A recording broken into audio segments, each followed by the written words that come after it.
Pirates are usually depicted as angry and uncivilized men, but their laws and customs created one of the few societies with a truly democratic system. In this video, you will learn the top 10 weirdest laws and customs that were normal for pirates. Born Edward Teach, Blackbeard was arguably the most terrifying pirate in the world. He operated around the West Indies and the eastern coast of Britain's North American colonies in the early 1700s. Blackbeard captained the Queen Anne's Revenge, which had 40 cannons. Before capturing ships at sea, he tied lit fuses into his long, dark beard to frighten his enemies and sailors on ships that he targeted. The second weirdest pirate custom was that some women became great pirates throughout history. There have been dramatic tales of women sailing the oceans. Historically, women were not allowed to remain on ships once they had set sail. One assumption was that women would distract the male sailors during the long periods spent at sea, and they would be subject to harassment and even violence. The reality, though, is that there were some pretty successful and famous female pirates, including Anne Bonny and Mary Read. Anne Bonny even served as first mate. They were just as dangerous and well-respected as their male counterparts. The third weirdest pirate custom was that earrings could pay for their funerals. Pirates spent their lives on the high seas,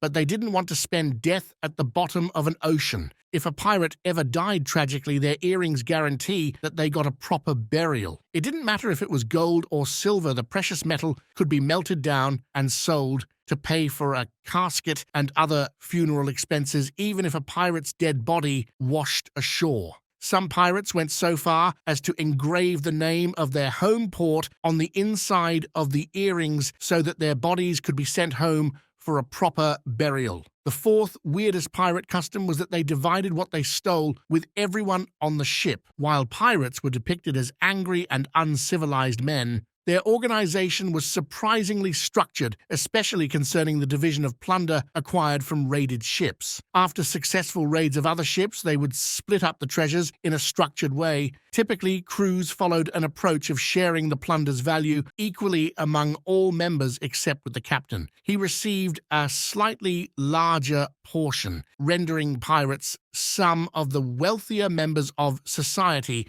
despite their criminal activities. The fifth weirdest pirate custom was that they stole mostly booze and weapons. There's a good reason why most pirates didn't bury their treasure. Most of their booty wasn't gold and jewels. Pirates typically stole food, alcohol, and weapons. These goods held little value when buried, so pirates either used them immediately or sold them off. One of the most notorious pirate raids was in 1717. The raid was organized by Benjamin Hornigold and his second-in-command, Blackbeard. Hornigold and his crew attacked a merchant ship off the coast of Honduras. As the terrified merchants begged for their lives, Hornigold explained that they had gotten drunk the night before and had thrown their hats into the sea, so they had attacked the merchant ship only to steal the hats of the crew. The seventh weirdest custom was the reason pirates wore eye patches. Some pirates definitely had lost eyeballs. Pirating was a dangerous occupation after all,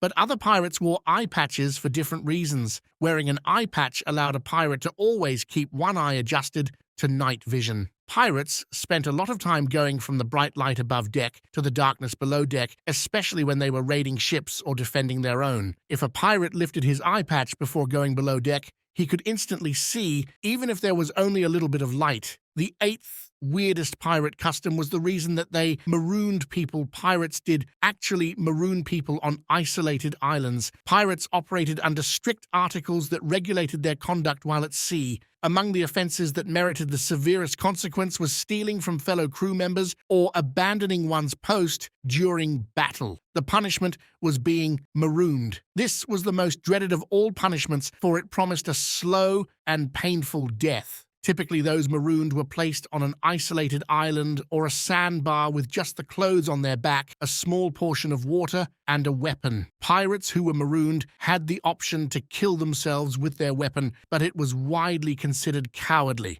The ninth weirdest pirate custom was the pets that they kept living on ships were parrots. Sailors could readily purchase parrots in numerous Caribbean ports, as these birds were in high demand back in their homelands. While some pirates kept parrots, most were sold upon reaching home ports. They were colorful, they could be taught to talk, they were always a source of entertainment, and they fetched a good price in London's bird markets.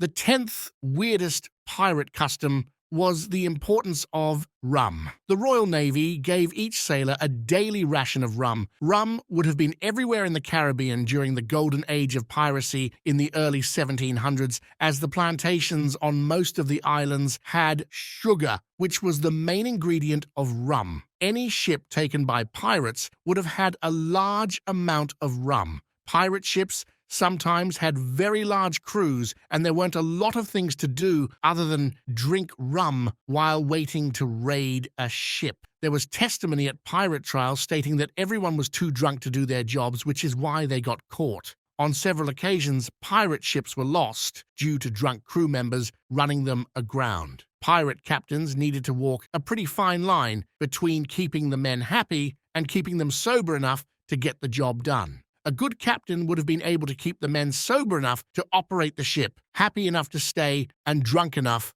right before a battle to be brave.